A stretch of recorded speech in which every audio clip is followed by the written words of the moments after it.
Salam sahabat Suara Iman Alor yang diberkati oleh Tuhan. Pada kesempatan pagi hari ini kita akan membaca dan merenungkan kebenaran firman Tuhan sebagai landasan bagi aktivitas kita sepanjang minggu ini. Karena itu sebelum kita membaca dan merenungkan firman Tuhan, saya ajak kita sekalian mari kita berdoa. Kita berdoa. Ya Tuhan, Bapa kami dalam kerajaan surga, kami akan membaca dan merenungkan kebenaran firman-Mu. Karena itu kami berdoa, Roh Kudus pimpin kami, menjamah hati dan pikiran kami, agar firman Tuhan yang akan kami baca dan kami renungkan dapat kami pahami dan dapat kami aplikasikan itu dalam kehidupan kami sehari-hari. Mari berfirmanlah kepada kami ya Tuhan, karena kami telah siap untuk mendengar. Di dalam nama Kristus Yesus firman yang hidup itu kami berdoa. Amin. Firman Tuhan yang akan kita baca dan kita renungkan pada kesempatan pagi ini terambil di dalam kitab Wahyu pasal 3 ayat yang ke-19. Begini bunyi firman Tuhan. Barang siapa kukasihi, ia kutegur dan kuhajar. Sebab itu relakanlah hatimu dan bertobatlah. Sobat Suara Iman Alor yang diberkati oleh Tuhan Yesus Kristus, firman Tuhan ini menjelaskan tentang bagaimana teguran Tuhan kepada jemaat Laodikia tentang kehidupan sehari-hari mereka.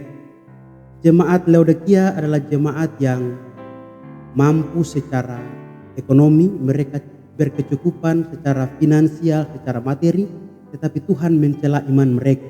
Tuhan bilang mereka miskin secara iman. Ini berarti menjadi satu peringatan juga bagi kita sebagai orang percaya, sebagai orang Kristen. Terkadang di dalam kehidupan kita mengejar materi sehingga kita mengabaikan Tuhan. Dan ketika kita dalam keadaan seperti itu, ketika kita mulai jauh dari Tuhan, Tuhan bisa memakai apa saja untuk menegur kita.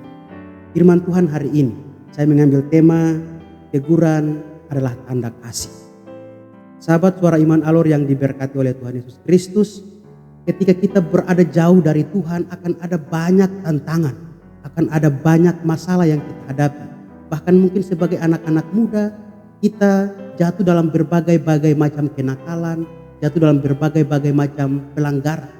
Tetapi bersyukurlah apabila kita masih ditegur, bersyukurlah apabila kita masih mendapatkan nasihat atau mendapatkan ganjaran atas kesalahan dan pelanggaran kita. Itu sebagai tanda bahwa Tuhan mengasihi kita.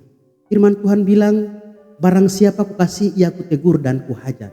Itu berarti hanya orang yang dikasihi Tuhanlah yang ditegur dan dihajar. Ini kalau kita balik, kalau begitu orang yang tidak dikasihi, ia tidak akan ditegur dan tidak akan dihajar.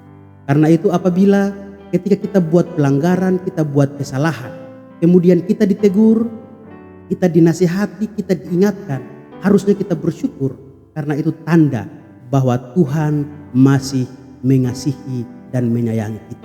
Sebagaimana seorang ayah, seorang bapak akan menasihati, menegur, bahkan menghajar anaknya apabila ia melakukan kesalahan. Bukan berarti bapak itu membenci anaknya, tapi karena bukti dia mengasihi anaknya itu.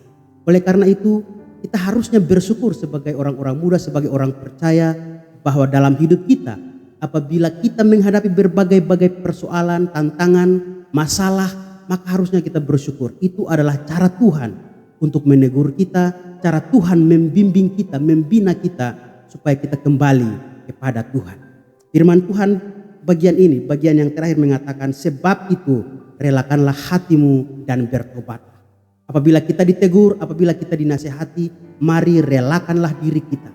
Relakan hati kita untuk ditegur, relakanlah hati kita untuk terbuka dan bertobat. Kiranya kebenaran firman Tuhan ini memberkati kita sekalian. Shalom, Tuhan Yesus memberkati.